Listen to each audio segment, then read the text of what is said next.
Ragnar Lothbrok lies dead in the Northumbrian dirt. Veins choked with Anglo-Saxon wrath and viper's venom. Revenge was swift. His sons laid waste to the British Isles, splintering the land and slaughtering all who opposed them. The Viking horde swept west, an insatiable force that brought Alfred the Great to his knees. But some men can only be pushed so far.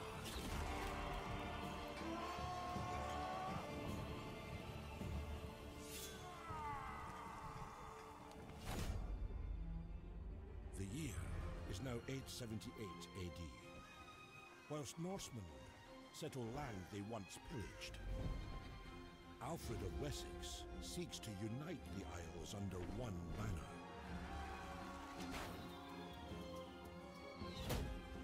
But here stand a new wave of the ambitious and hungry, ready to stake their claim to Britannia.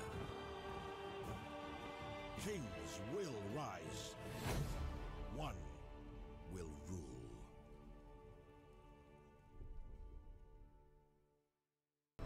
Hello and welcome to Thrones of Britannia with Norris the Noob. Yes, Thrones of Britannia is finally here. And wasn't that an exciting opening sequence? It's interesting they this new style of theirs, sort of, the old ones used to be I'm thinking mainly things like Shogun 2. They had I'll use the word realistic, but all sort of CGI'd fight scenes and all sorts of things. Whereas this one's much more, how can I put it? It reminds me a hell of a lot of the graphic novel style of the film 300, for example. It's quite interesting. You'll have to excuse me, I will keep coughing and sniffing. I'm coming down with man flu. Like I've been saying in my videos, life getting in the way of playing games. But anyway, so these are the 10 factions you can, well, 5 factions you can play as, 2 in each one. Guthford, look at his eyeliner. Anyway, yes. So you've got English kingdoms, Welsh kingdoms, Gaelic kingdoms, the Great Viking Army, and Viking Sea Kings.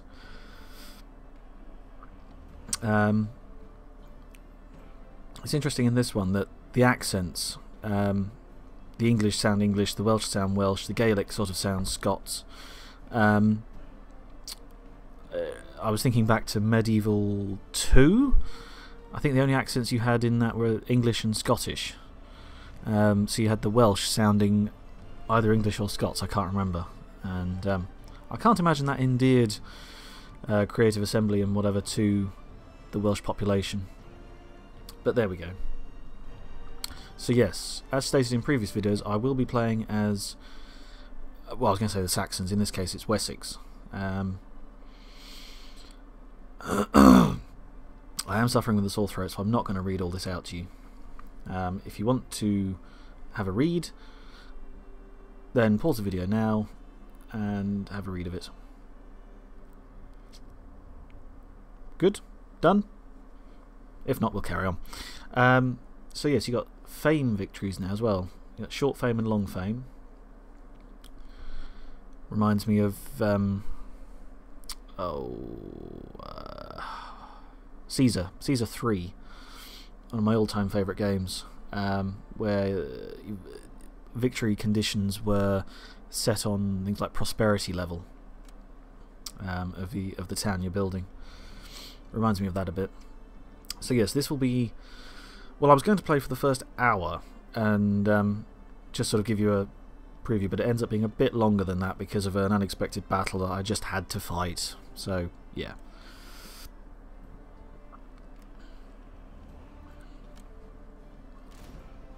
Take off battle time limit, don't want to be limited.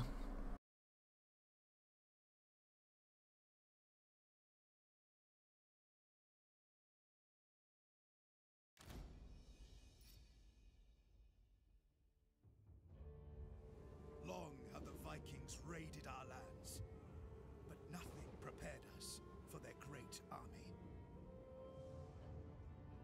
For a decade we fought them, the tide of battle ebbing back and forth. Until finally they were defeated, and their great army fled our lands. Now, England lies divided. Its old political order washed away. Too long have we fought amongst ourselves. Now is the time to unite as England.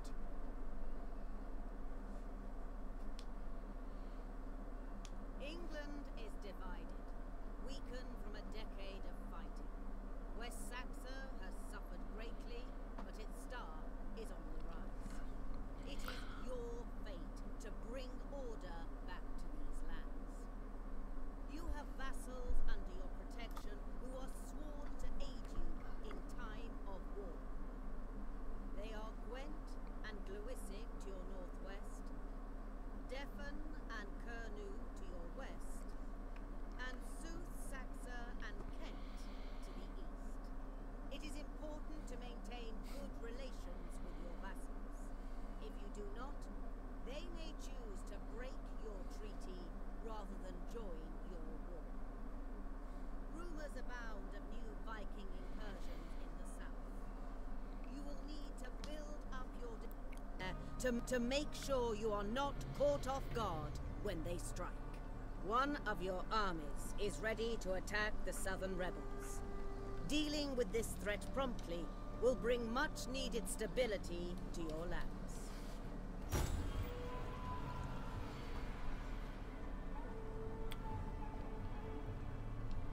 So yeah, much like Armies and settlements may be all Total War games, they give you a battle to fight almost immediately. Armies may be moved by right-clicking on the terrain. So let's get on with or that. a target to attack. Your first priority should be to eliminate the nearby rebels within your kingdom. She talks too much. So yes, the new playstyle. So at this point, so I am from Sussex. I live in West Sussex. And I'm just kind of looking at the provinces, counties down the side. So you've got the Isle of Wight. And then, when I look closer, Midhurst? I live in the town of Midhurst. I was slightly amazed that they'd put it in as an actual, thing. You know, Winchester, Southampton, Portsmouth, Selsey.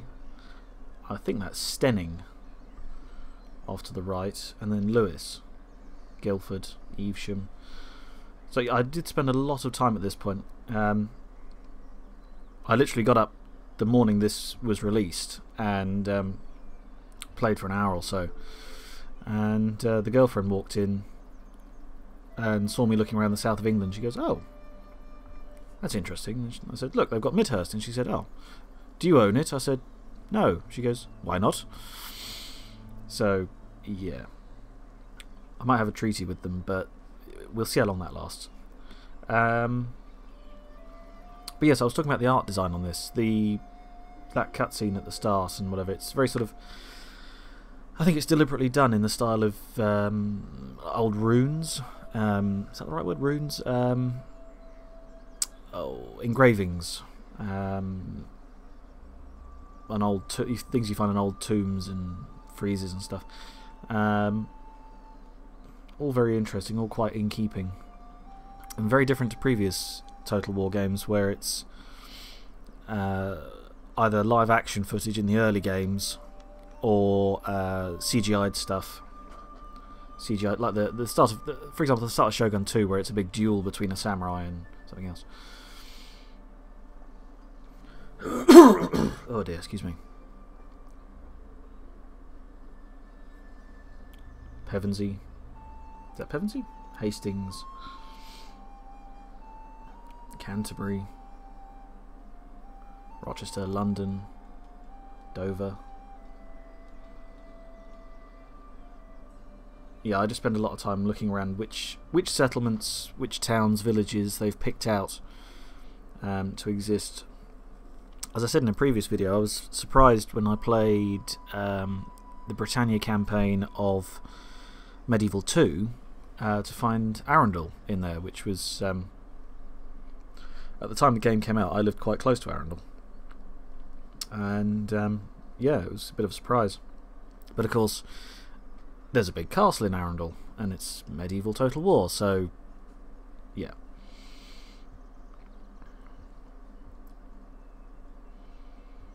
Guildford. My dad used to work there before he emigrated to Canada.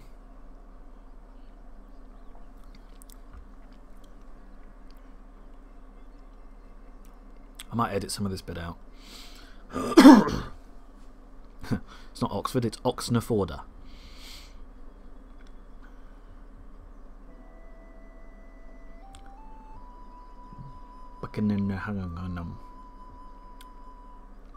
Glastonbury.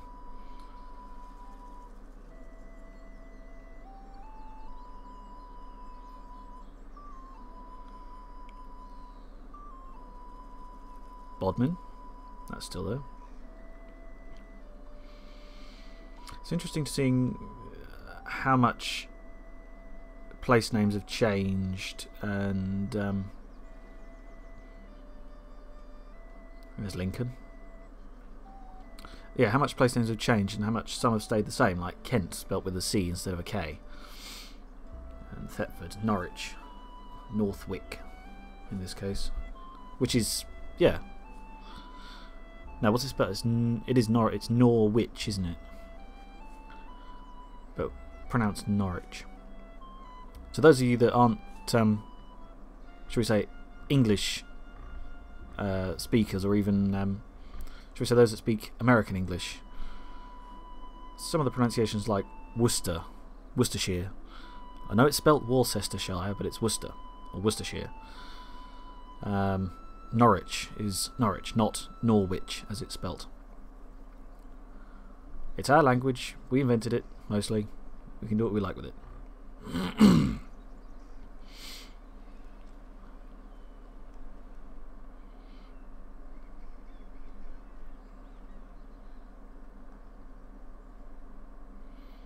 I'm still scrolling around the map at this point.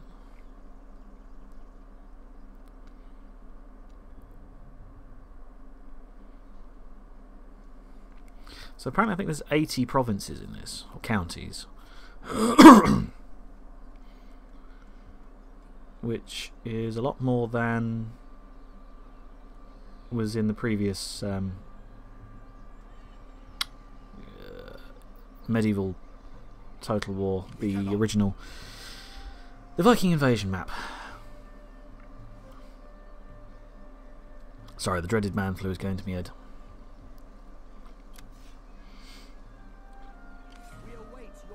Get rid of her. So my army is in Wiltshire at the moment, and they need to go and duff up that army near. I'm gonna say it's Shaftesbury or Skaftersburg. 3 options are available: to auto-resolve, fight, or retreat. Fighting gives you manual control of your units and is recommended for your first battle.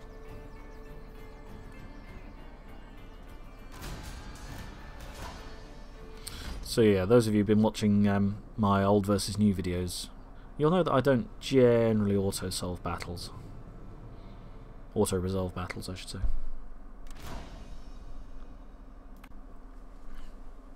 Okay, so wet weather. We don't like wet weather, so we'll wait.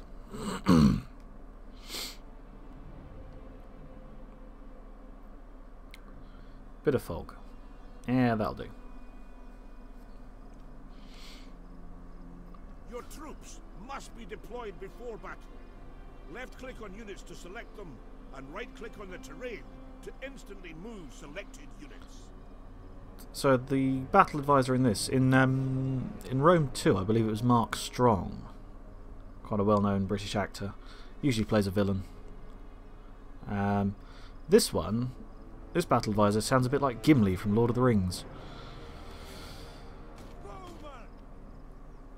Is it John Rhys Davis? I'll have to look it up. Not sure if it is or not. So, with these Total War battles, I hate having to fight when you've got trees around you because you just can't see what's going on. So, I do sort of try and get my army out in the open. And this is at this point, I realise that in previous Total War games, most of the ones I've played in the past,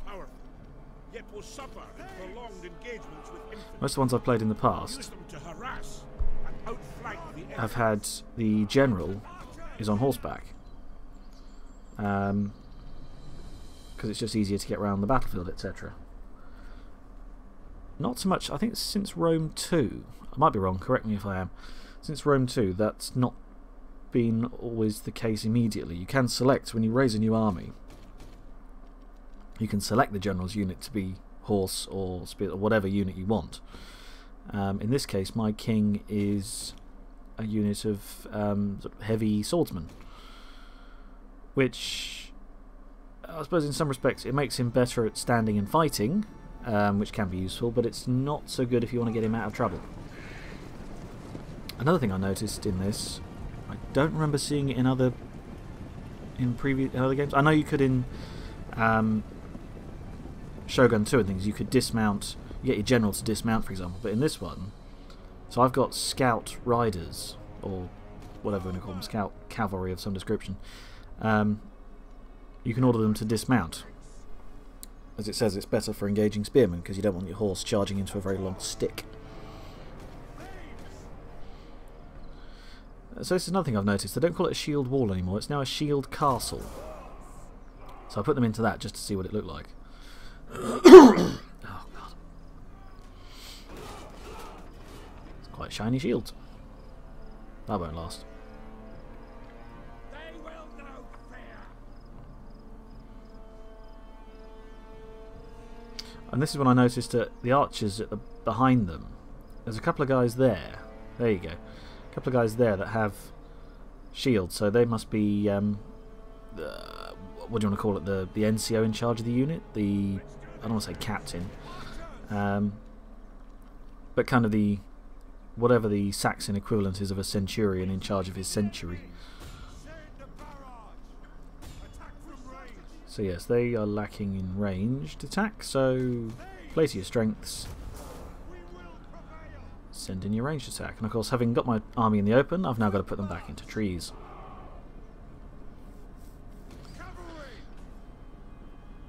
Now then, these early battles are supposed to be nice and easy. It's supposed to break you in gently into the game.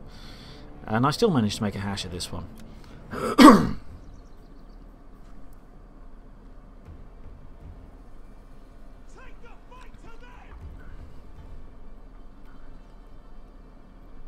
Shouts from the AI.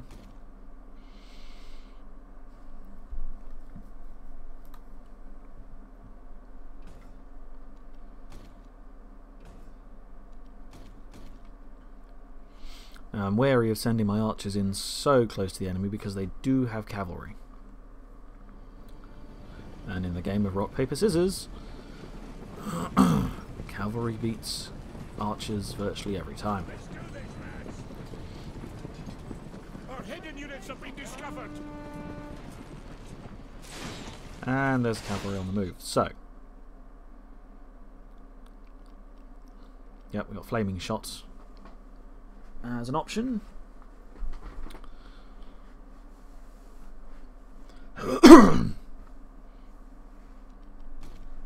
It's interesting. In again, I'm going to refer to Shogun 2 because it's the one I've played the most out of the more recent games. I believe you had to research flaming arrows initially. You didn't have them from the start always. In this one, you've already got it as a thing. The research trees in this are different. That's all I'm going to say. I haven't quite worked it out yet. You have to start developing buildings in your settlements before it unlocks the research, or you have to train. If it's something to do with the units, technologies to do with the units, you have to train a certain number of them, like train 10 swordsmen before you can build the proper forge or something like that. Anyway, yes. Pull the archers back, send my cavalry in to stop his cavalry, and then send the spears in to hack his cavalry to death now that they're pinned in place.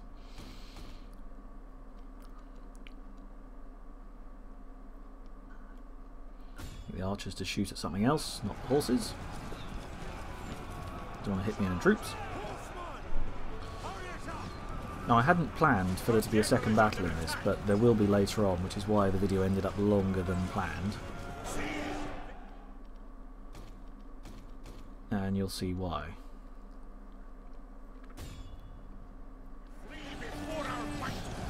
Okay, so enemy cavalry's running away. So, reposition the infantry in a line.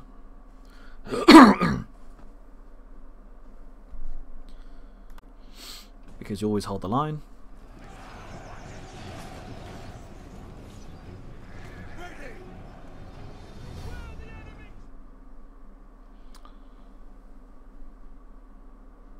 Yeah, the detail's quite good.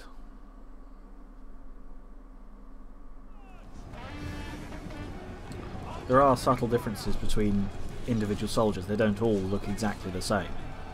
You know, some of them got grey tunics, some have got red. Generally, they all have the same colour to match your faction colour scheme. That's how you know that they are your troops. So you look at these rebels, they're all sort of grey and white. And my guys are mostly red.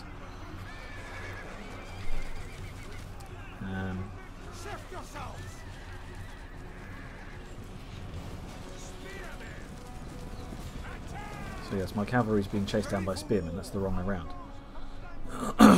But horses are much faster, so we'll get them out of the way. And there's an exposed unit of bow infantry, so cavalry versus archers again. But this time the other way round. Swords aren't doing anything, they're just standing there holding the line. Kill something.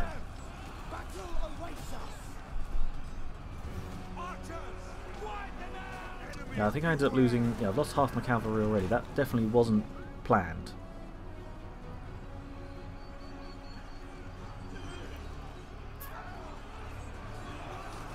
The enemy general is dead. I love this, the way they run away. Heads held low. It's like, oh, we lost. Probably going to die now. Really all sad. I think if that was the case in reality, you'd be running away screaming. Or maybe not, because you want to see if you can get away. Look at the details. Look at the... I'm guessing they're poppies coming up.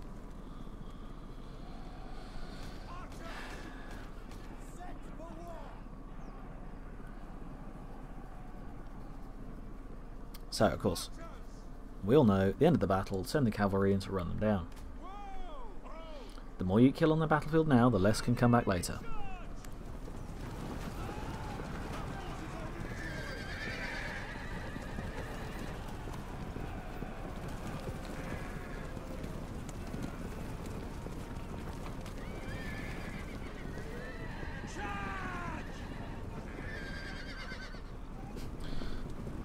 The horse, should we say, sound effects in this must be relatively effective. Years ago, I went out with a girl that lived on a stud farm, and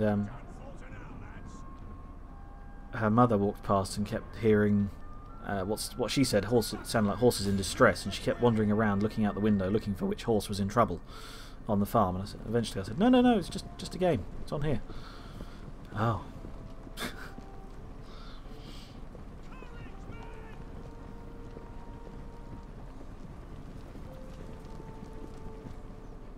See this? Okay, I get the idea that archers they're trying to run after them and get enough, keep them in range enough that they can get a few good shots off. But why not just shoot as soon as you're in range? Because look at that, one volley and that's half them dead.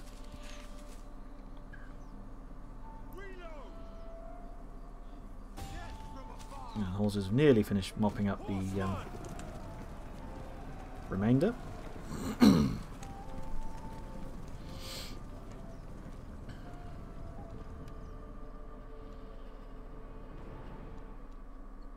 Okay, speed it up.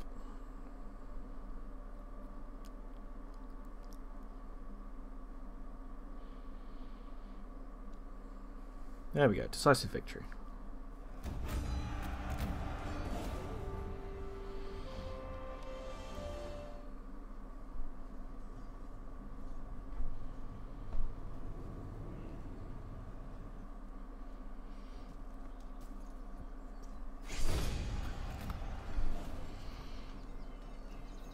Okay, so that's the first rebellion put down in the first battle of Thrones of Britannia, the Wessex campaign. Be interested to know which factions you're all going to play as. Are you going to pick the one that closely matches where you live in the UK? Or are you just going to go for the Vikings because, you know, who doesn't want to be a horny-headed warrior? Let me know in the comments.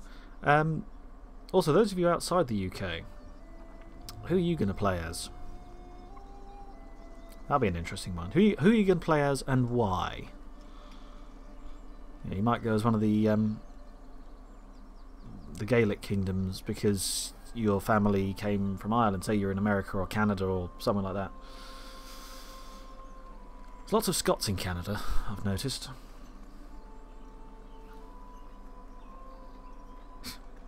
As Billy Connolly says, "Come on, I know an even colder place. It rains all the time, it's amazing." I apologise for the Scottish accent. It's terrible. Anyway, yes, back to the game. Wiltshire. Or Wilton. Stonehenge. I zoomed in on the map and the girlfriend was still sat behind me at this point. She goes, "That ox is a bit out of scale, isn't it?" I said, "Yep." And Stonehenge isn't actually the size of a town. It's quite small. I was always amazed in earlier games that featured the UK that they didn't feature Stonehenge. I mean, this one's even got the white horse of... oh, farts. You can see it in the middle of the screen at the moment. Just to the right of Chippenham. Oh, that's going to annoy me. Remind me in the comments what the horse is called. Anyway, yes. Previous games, like the one that I've played most, Rome Total War, they didn't feature Stonehenge in it.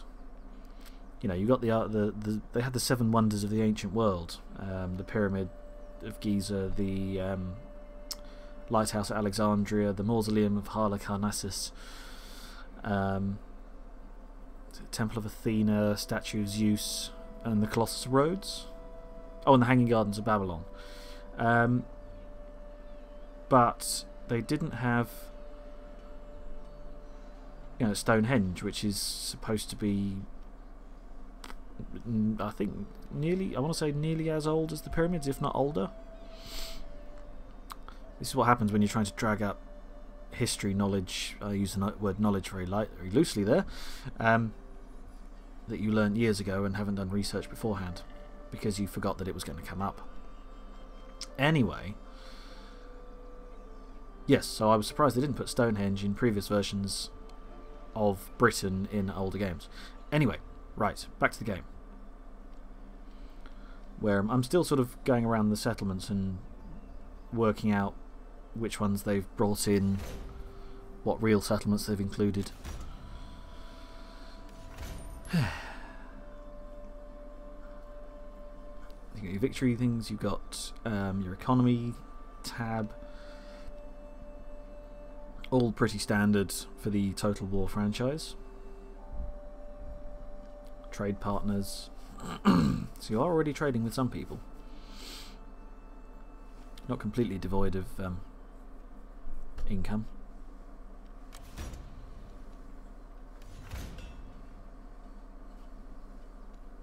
So, technology. The research. I'm sort of... it says currently researching, nothing currently researching. So, I thought, okay, so I'll research something, but it's all locked. And that's when I realised, melee specialist, you've got to recruit 10 swords or axemen. Okay, so I'll go to Civic. Build or upgrade within the granary chains to, or conquer a region with the highest level building in one of these chains. So you have to start. It's interesting, you can't start researching stuff immediately. You have to make some progress before you can even start your research. Because in previous games with tech trees and things, previous Total War games, it was always quite good to, I usually found, research your civic ones, your the ones that will bring you in economy and set up your infrastructure. That way, once you've got a functioning economy, you can then pay for your huge armies that then go and conquer more land. That's what I try and do. It's not what always happens, because I always see things like, oh, fire arrows, and research that as soon as I can. So, politics. Yeah. I will try and get more involved in the politics of this. I won't just have it as a basically a hack and slash strategy game. I was trying to set up some sort of trade agreement with this guy, but I couldn't see the option, so I thought, oh, I'll just give up. Always try and set up treaties with those furthest away, because then I'm not in danger of invading them anytime soon. And you got your family tree. Alfred, King of Wessex. House of, what is that? Cerridingus. I thought it just said Cardigan. So, Wessex, Wiltshire, Somerset, Dorset, and Hampshire. Midhurst, just over the border. Midhurst, it's not a very well known town. It's an ancient market town. That's probably why they've put it in this. But if you've ever, it's not that far from Goodwood, so if you've ever been to the Festival of Speed or anything like that, you've probably driven through Midhurst without really realising. It's one of the sort of choke points. All the traffic gets held up and nobody moves for a couple of hours.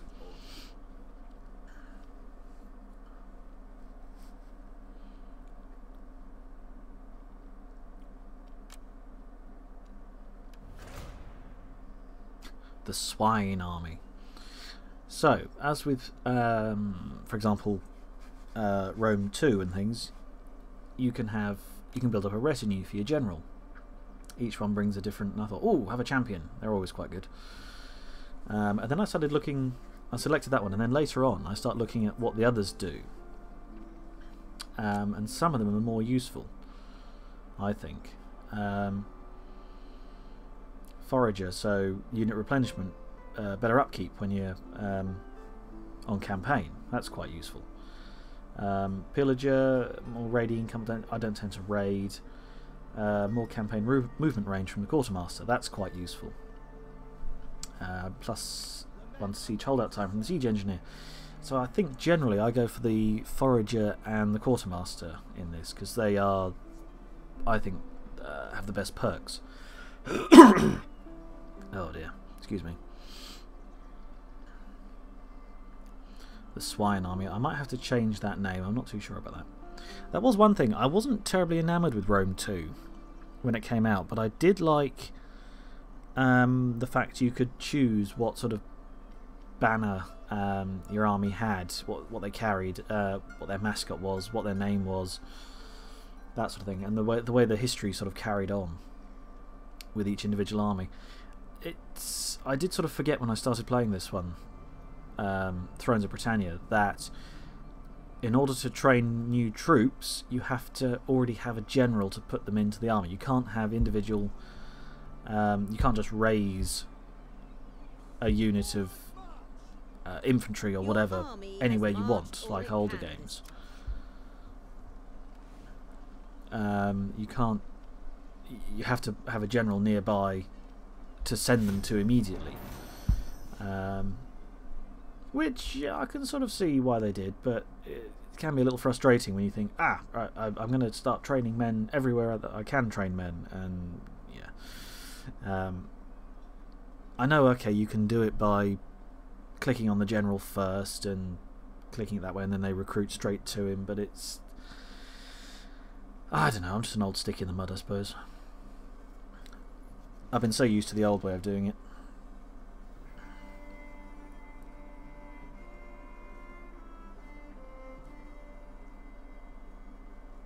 In terms of replayability, the one that I replay the most is Shogun 2, even though it's older than things.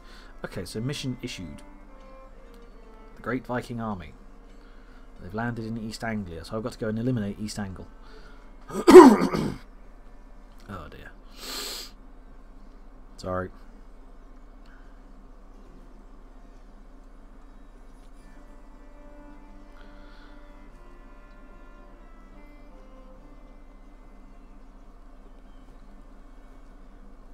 Seems to be taking a long time to read this one. Hang on. I don't know what happened here. I think I was looking down at my phone and then suddenly looked up and went, oh, okay. It's yeah. I set it to show me everything the AI does. I think I'll probably turn that off later on. Has increased in rank and gained a skill point. Skill points can be spent to gain bonuses from their retinue of followers.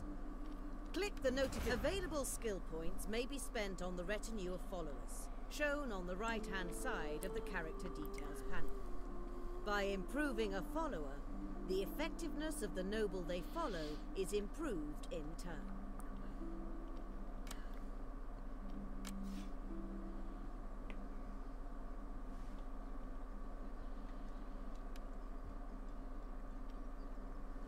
So yes, as she just explained, about followers and retinue and so on.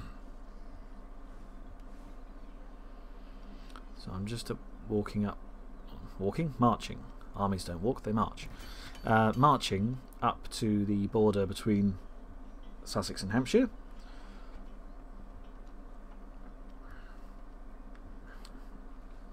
There's Evesham and Guildford. Basingstoke. Big Bang Theory. Bazinga.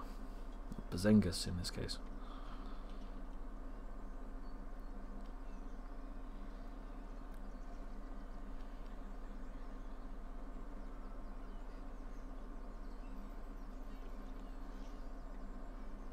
It actually looks like, I'm looking closer at the details on the map, it looks like they've accurately mapped several of the rivers that exist in the south.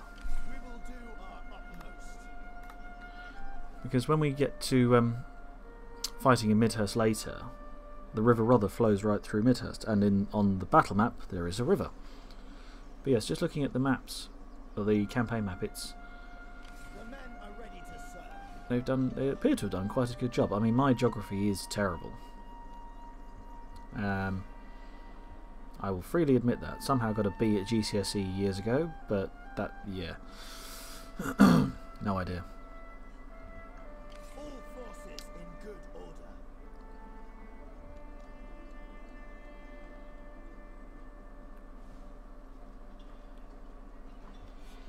So at this point, I'm trying to work out how I can get more troops.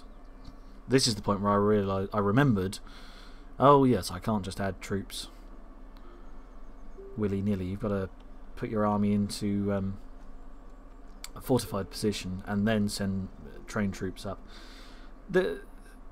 Something odd I've found, or I thought I found, was when you train certain troops, they're not there in full strength. I haven't quite worked out why yet. You'll see it in a minute.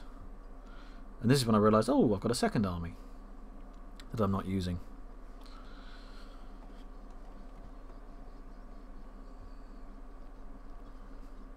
So I've got the pigs and the hawks. Right. And I finally spotted the horse.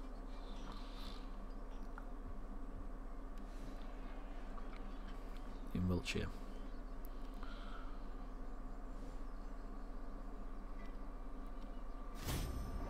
I'm going to have to look that up, it's going to annoy me.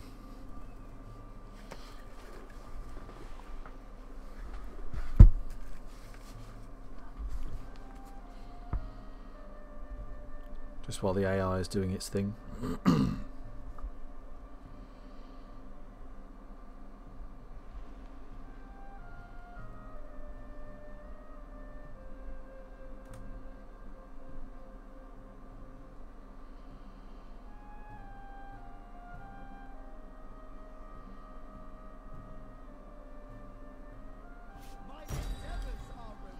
The Uffington White Horse.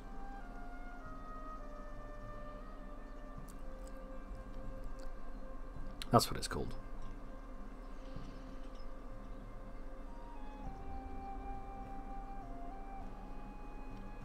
On the upper slopes of White Horse Hill in the English civil parish of Uffington, in the ceremonial county of Oxfordshire and historic county of Berkshire.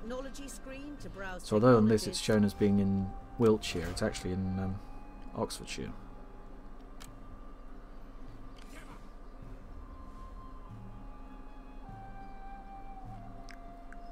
Anyway, yes. That's what the name of the horse is. My man-flu-addled brain couldn't remember. Okay, so, back to the game. Still not able to start research on anything. So at this point I think, right, better start training units. Actually building an army.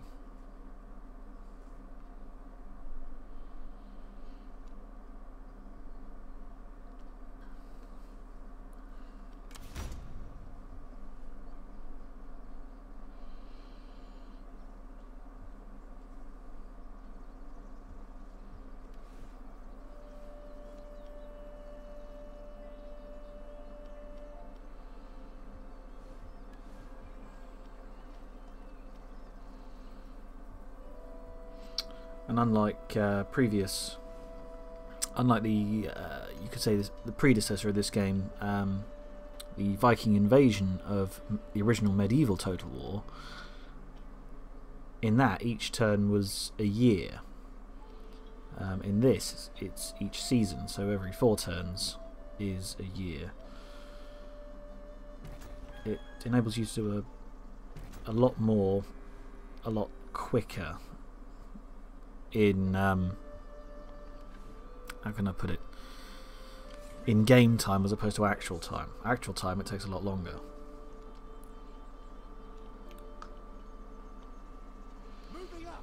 So I move them part way, and then I realise I still can't fortify, so I'm just going to move him right up to the border.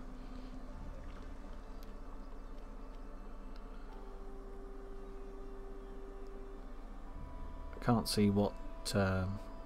It doesn't appear they've got any troops nearby. I've just spotted, looks like an army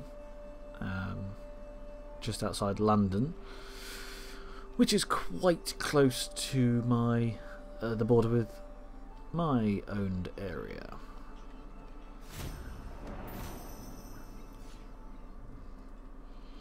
Okay, so we're going to end the turn there. And they've crossed the border.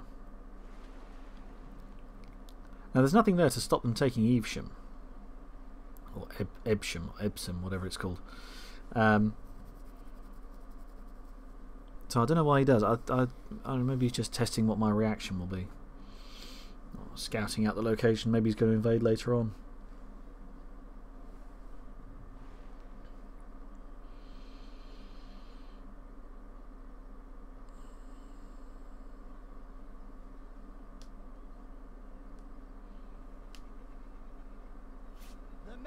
Any general commanding an army can recruit from the global pool of units available to your faction, as long as they are fortified or garrisoned within a settlement. Units are added to the army immediately when recruited, but at low strength. So she's just told me what I worked out.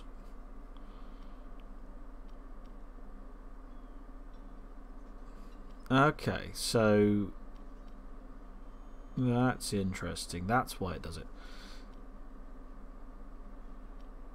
So when I did this the first time, I missed out the low strength bit. I suppose the idea being that in reality you wouldn't suddenly get 40, 50, 60 men all together at once into a unit. You'd get a few, you know, you're raising an army, you'd get a few men from your local town and then slowly build up followers as you carry on your marching. So that's an interesting point from that perspective. You could argue that's more realistic, but because back then, not everybody... It wasn't like the army of today where everything's issued to you so much. You know, you quite often had to pay for your own arms and armour and everything else. Which I suppose is why a lot of should we say farming implements excuse me, especially in medieval times, a lot of farming implements ended up being used on the battlefield.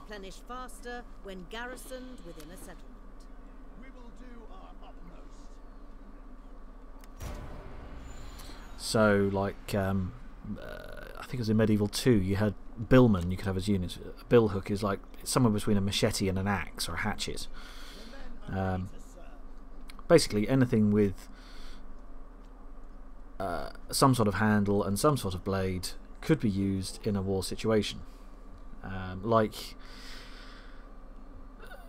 the sitcom Dad's Army, where you know that he's formed the Home Guard and he's sent them all off to get what weapons they can, and some people come back with ancient hunting rifles, which, okay, it's a gun, and others like Stupid Boy Pike comes back with a broom handle with a carving knife tied to the end of it, and he goes, "I didn't tell you to leave the brush on the end, you idiot."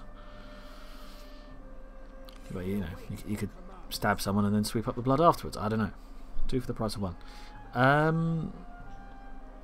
It's also interesting that the point about farming implements, ninja in feudal Japan and so on, they would quite often pose as farmers and peasants and whatever to infiltrate, because nobody suspects the low classes of sabotage or anything like that, or anything as clever as that. Oh no, they couldn't possibly. So a lot of their weapons were derived from farming implements like small scythes and slashers, swap hooks, all sorts of things. It's going to sound like a weird sentence out of context, but I'm quite fond of axes. I've always thought if I went into battle in any kind of medieval situation, I'd be an axeman.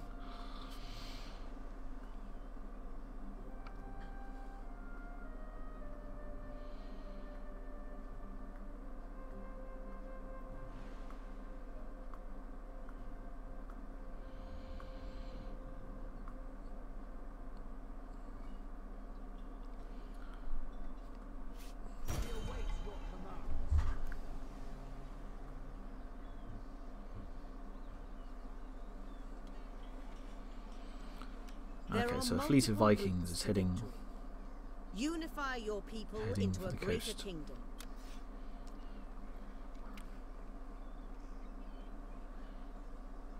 Yes, that's what I'm trying to do.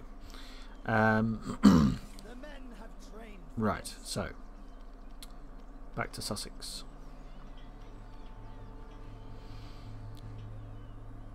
Such an Now there are action no will surely lead troops to in war. Midhurst. Proceed with your course of action. So, only if you desire. yep, combat. declare war. War. The game is called Total War. What do you expect?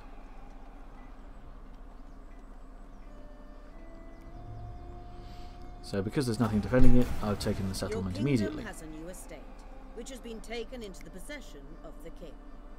Estates may be assigned to other nobles on the faction screen to secure their loyalty. At this point I was thinking, he looks far too happy to be declaring war. So, yay, we're at war, hooray! I'd be interested to know what you lot think about the new art style of the game. The way it sort of looks like carvings as opposed to previous things where they've tried to make it look, shall we say, more realistic. In this one they haven't tried to make them look realistic. They're more like the carvings that you see in ancient buildings like churches and on tombs and things. What do you think of it? Let me know in the comments down below. So I've just taken my hometown.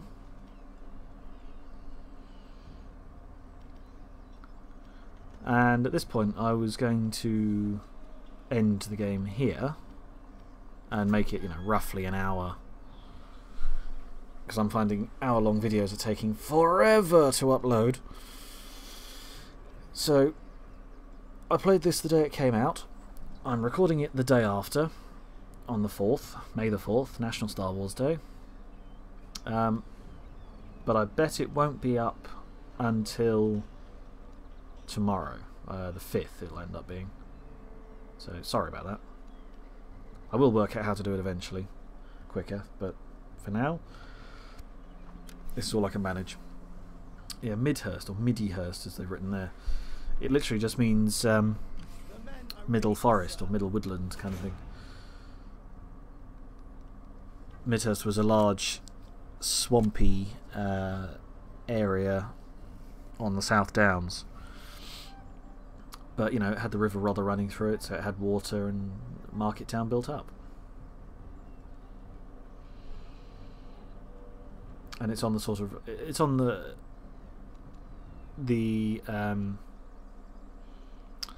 should we say the line, the road that goes from Chichester to London, the old Roman road. I don't think the Roman road quite goes through it, but it's nearby. I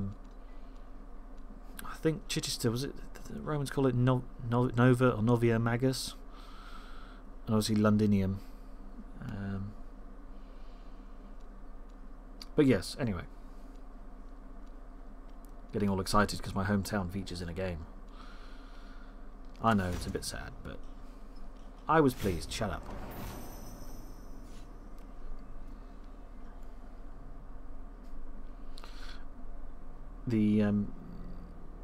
I gather in this, if you play as one of the Welsh factions, the Welsh king has just died, and he's known as Rhodri the Great.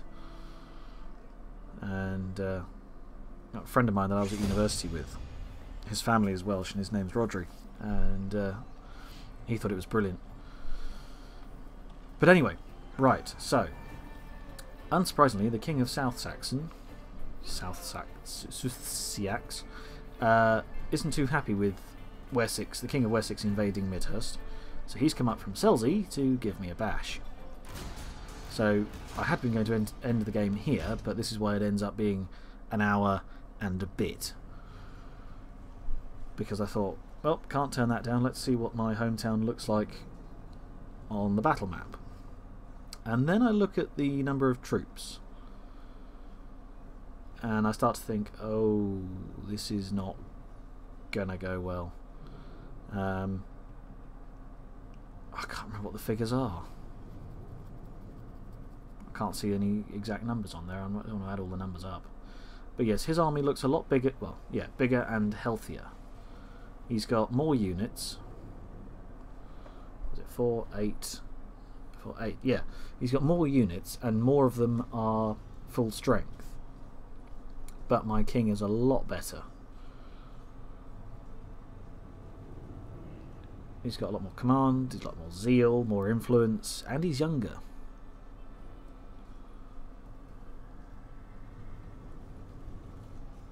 The Swine Army versus Thunder and Lightning. Oh, that's a good name. Donner and Blitzen.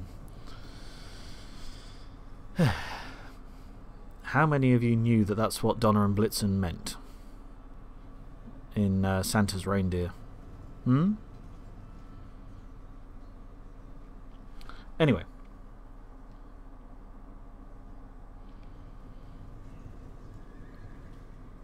About his intelligence, no man should be boastful, rather cautious of mind.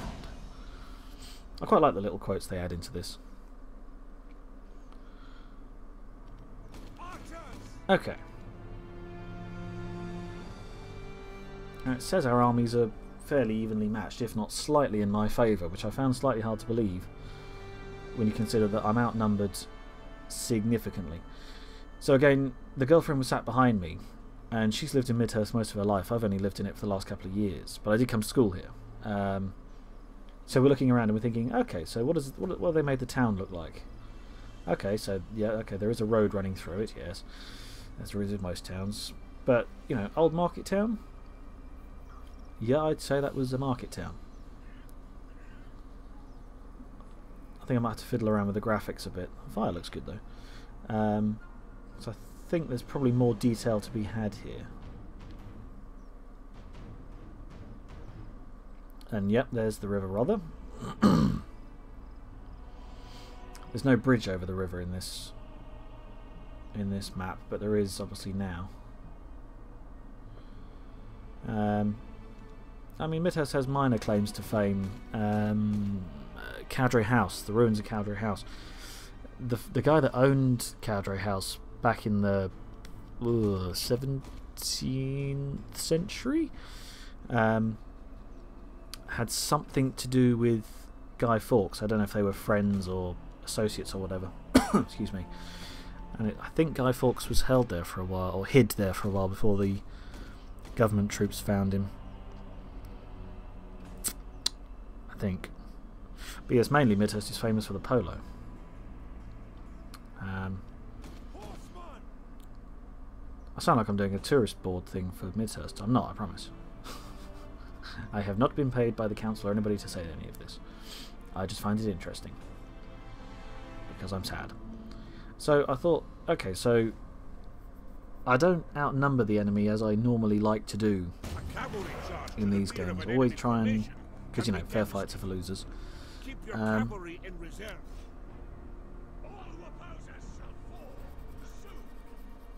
So yes, he's telling me to use my cavalry. I'd already put them to one side. My thought being, if I can hide them in the woods, once the enemy's engaged, I can, you know, hammer and anvil principle. You know the drill by now.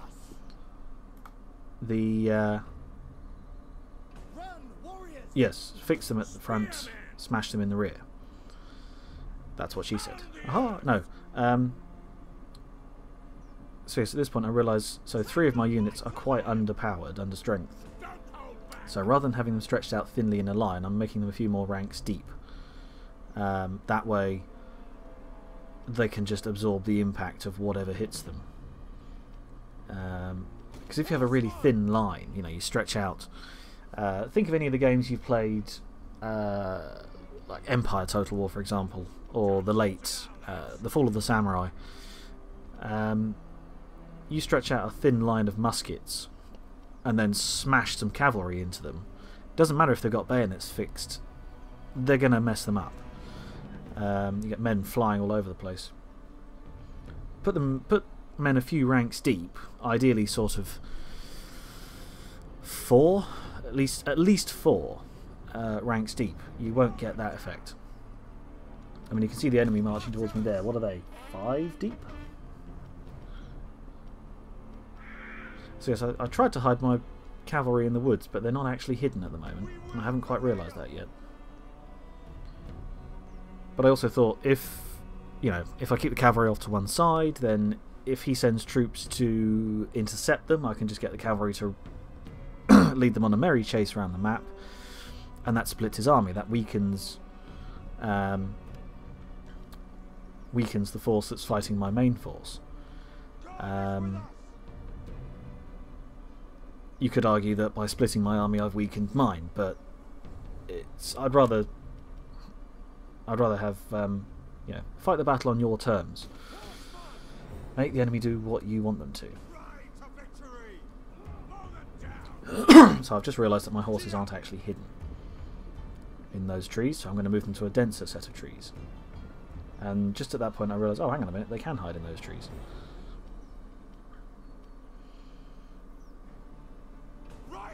So, weirdly, the larger unit of cavalry is hidden, but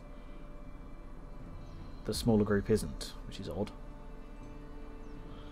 And of course he's got his cavalry on his, what will be his left flank, as a screening force.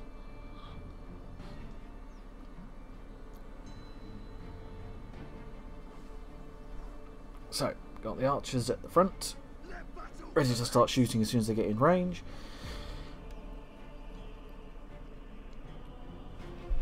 I'm just looking at the ability my general has. You've got the usual things like rally and metal. You can give metal to a unit.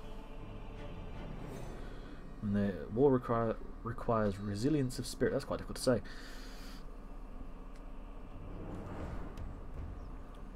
Archers! Yeah, in the earlier games, I can see why a lot of people just play the Total War games as strategy, just on the campaign map. But I just think you're missing out on a hell of a lot if you don't actually fight the battles. So at this point I was annoyed that the archers were already running away from something. That, you know, the cavalry's over there, they haven't hit you yet, at least fire at them first. So take them off skirmish mode. His cavalry is facing this way, or at least I thought they were. They formed themselves into a triangle. And I thought, yeah, I released, and at this point I realised, oh crap, he sent more cavalry around this side. So I should just send my very large unit of heavy swordsmen to kill them. Excuse me. So it's cavalry versus cavalry. And I'm thinking, just about outnumber them, so hopefully they can win that fight and I won't have to worry about them too much. I'll just do it down here. Okay, so bring the archers back behind the front line. Tell them all to guard mode, brace for impact basically. And my 148 swordsmen are making mincemeat of the enemy cavalry. Oop.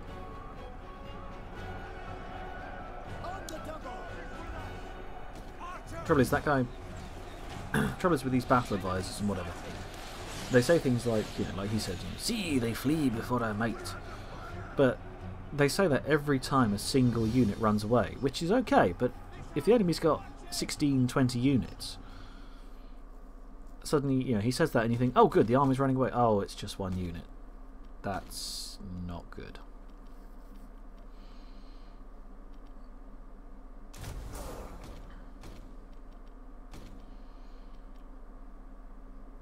So, I've just told any unit with a shield to go into Shield Castle. I'm still going to end up calling it Shield Wall in this. Shield Castle. And the unit of axemen that doesn't have shields, I'll just tell them to go into loose formation because they do have more arrows than I do.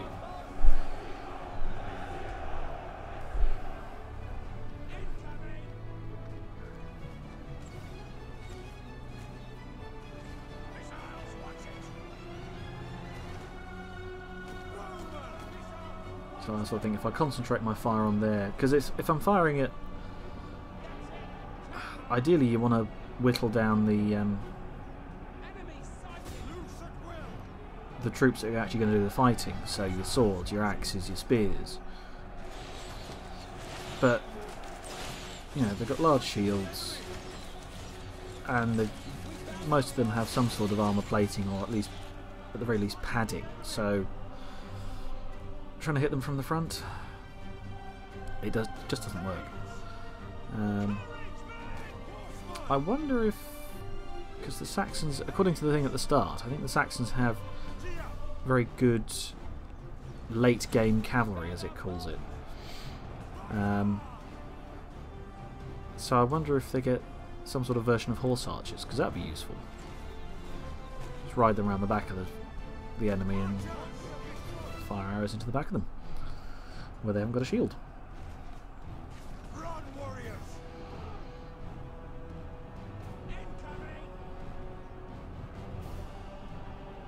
So yes, I'm sending my cavalry round the back,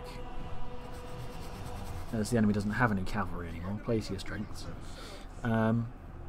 He says trying to win a shooting match against somebody with more arrows, or more bows to shoot them with. Right, so he's done more or less the same as me. He's got them all in sort of a guard mode type thing, and then split up the unit that doesn't have shields. Put them in loose formation. They flee before our might. I thought I'd try fire arrows for a bit, and then I realised, oh, hang on a minute. Now they're charging at me. Maybe fire arrows that fire slower is not the best of ideas.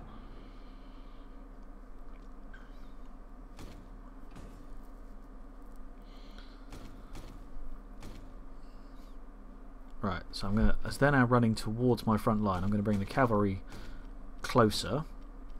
I'm going to put my archers behind the front line again. All of these guys can come out of shield wall, into guard mode,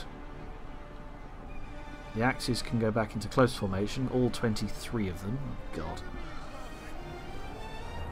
I really didn't think I was going to win this.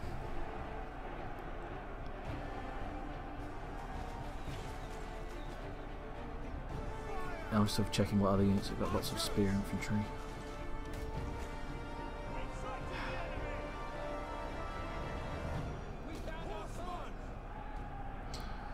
So I sort of thought, okay, so I can't hit them with.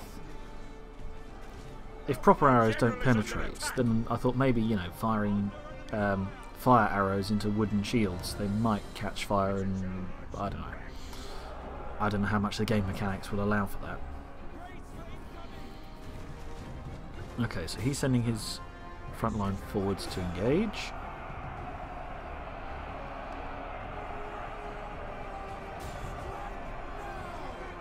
So I send my 140, whatever it is, swords up against his 120 spearmen. Hopefully they will hack them to bits once they're in close range.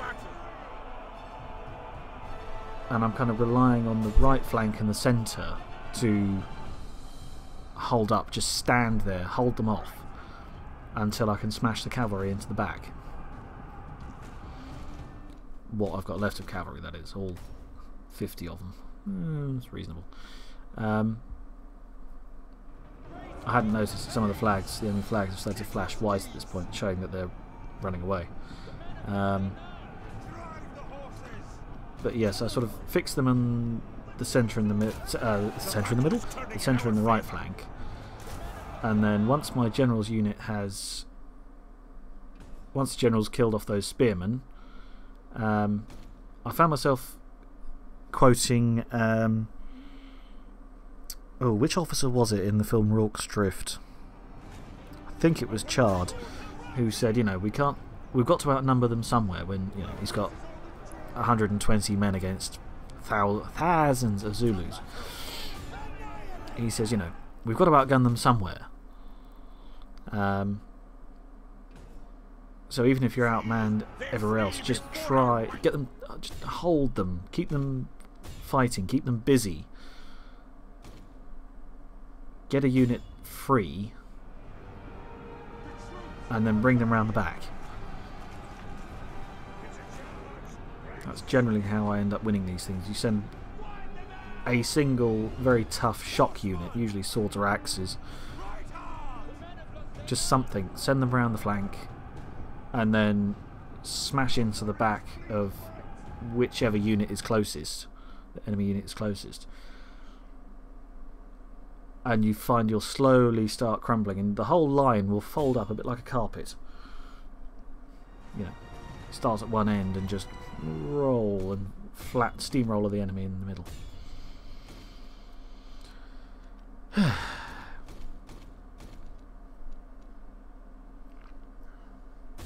Yes, I really didn't think this game would work. I mean, okay, it said I was marginally stronger, but I was outnumbered. I think he had about 200 more men than I. If I have 500 men, he's got 700 or something like that.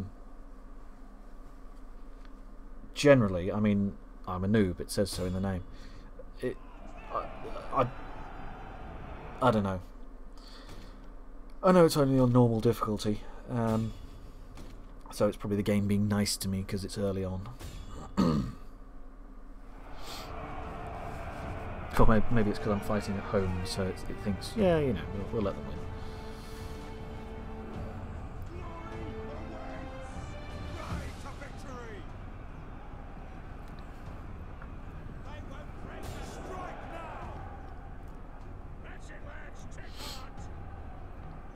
Well, I haven't completely won yet, because there are still some units willing to fight, so we'll see. There we go, now they're all running away. And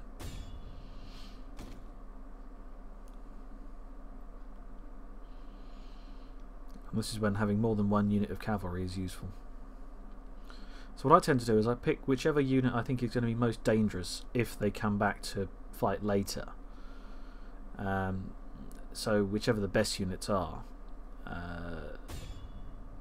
Royal Companions, yeah, they're pretty scary, as we know. But in this case, it's a very large unit of spears. quite often I'll make it the archers.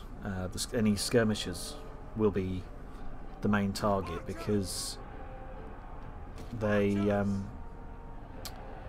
know, they can strike you from a distance.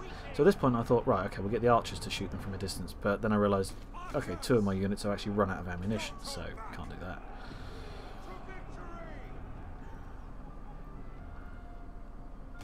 I don't know if you can do it in the later games. Earlier games like Rome, you could set that to the archers could have unlimited ammunition, which it's kind of annoying. Well, it's kind of nice if you've got it, but it's kind of annoying if you're trying to weather. Say you're doing I don't know, a hilltop defense or something, and you're trying to get the enemy to come up to you. Eventually they'll run out of ammunition and they'll have to come and fight you on the top of the hill. But if they've got unlimited ammo, then they can just stand there all day shooting you, and you will eventually lose. So I tend to go, I don't think I've ever played the game,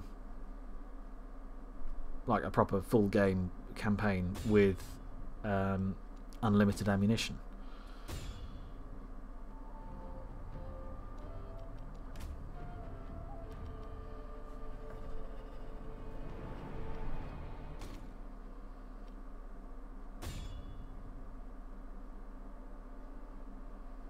So yes, once the cavalry has killed, I always do this: speed the game up, and then watch your cavalry. Wait for them to be no longer moving. And I've just spotted, or I haven't in this case, but one unit of cavalry. That unit there is now no longer chasing anything when there's a unit there to be killed.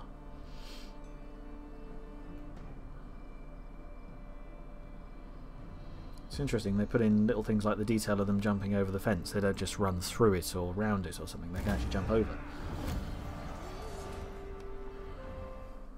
It's a nice little detail. Decisive victory. So, oh, okay, so it was, yeah, I had 729 men, he had 963. I killed 949, which means if you look at his losses, he lost 951, so he lost 2 men to friendly fire. I lost 116, and he killed 113, so I lost 3 men to friendly fire. See, even back in 879 AD, friendly fire was an issue. You just didn't hear about it. So, that was a victory. I don't know how. I've had closer matched armies than that have lost in the past.